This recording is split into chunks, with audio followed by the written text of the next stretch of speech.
Savitri,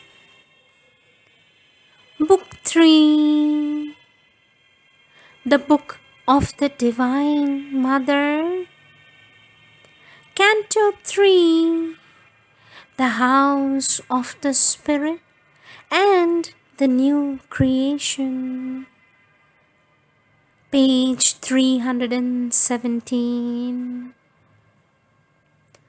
A mightier task remained than all he had done.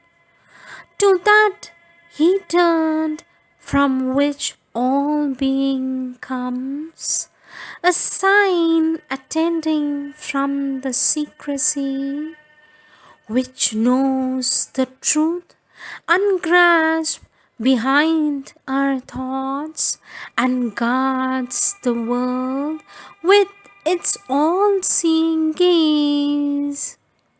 In the unapproachable stillness of his soul, intense, one-pointed, monumental, lone, patient, he sat like an incarnate hope, motionless on a pedestal of prayer.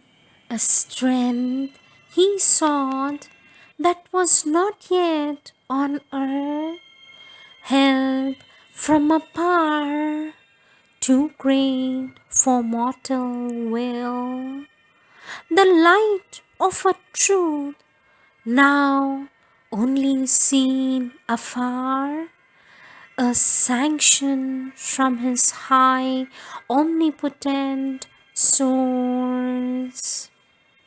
But from the appalling heights there stooped no voice. The timeless lids were closed, no opening came. A neutral, helpless void oppressed the ears. In the texture of our bound humanity, he felt the stark resistance, huge and dumb, of our inconscient and unseeing base, the stubborn, mute rejection in life's depths, the ignorant no in the origin of things. A veiled collaboration with the night, even in himself, survived and hid from his view. Still something in his earthly being kept its kinship with the inconscient whence it came.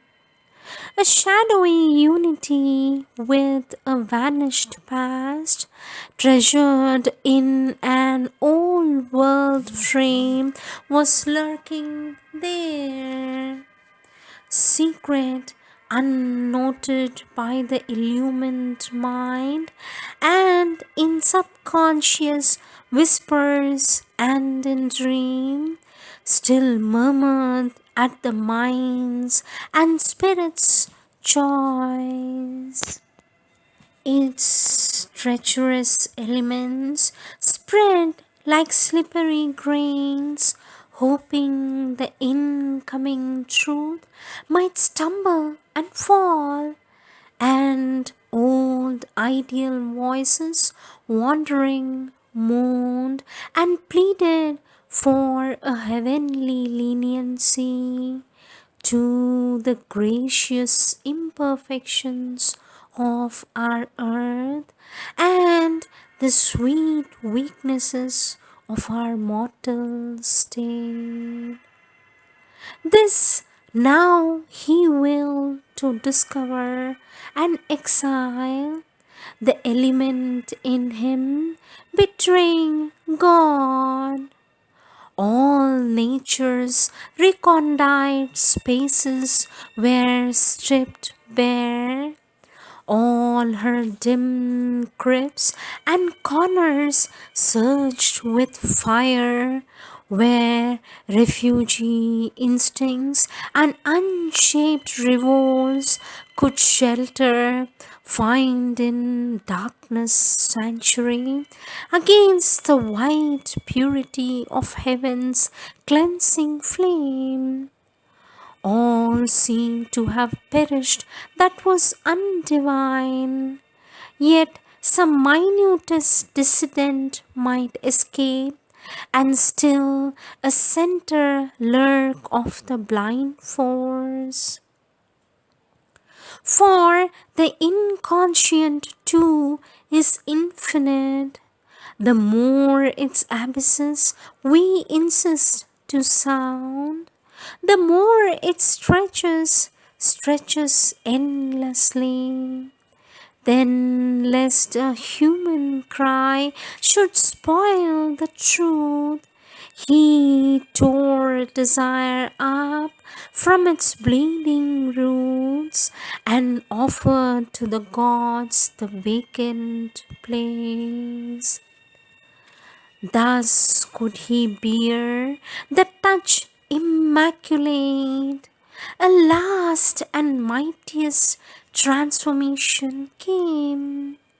His soul was all in front like a great sea, flooding the mind and body with its waves. His being spread to embrace the universe, united the within and the without, to make of life a cosmic harmony, an empire of the immanent divine.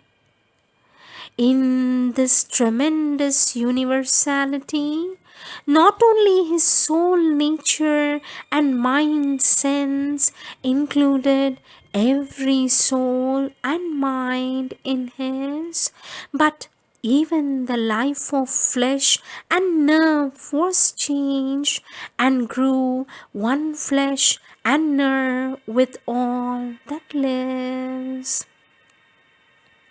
He felt the joy of others as his joy.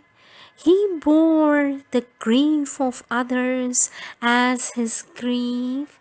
His universal sympathy upbore, immense like ocean, the creation's load, as earth appears all beings sacrifice, thrilled with the hidden transcendence, joy, and peace.